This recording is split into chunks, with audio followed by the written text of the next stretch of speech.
ffilm am hogan o Blaenau, mae Blaenau yn y teitl, ond dwi'n meddwl bod merchaid,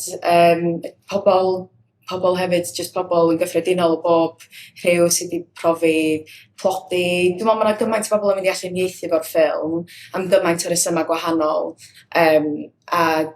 Dyna sy'n neis am y peth, dyna dwi'n obeithio, dyna pam dwi'n gobeithio wneith pobl tu allan i Gymru weld y ffilm, pobl sydd ddim yn dallt yr iaith.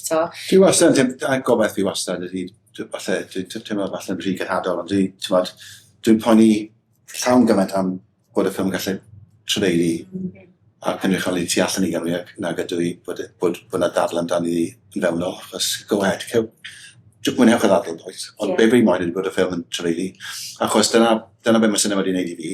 Ydy wedi gweld ffilmau a wedi mynd am hen am ddychymygu, dyna gyfrwng dyn i gael i fwyaf.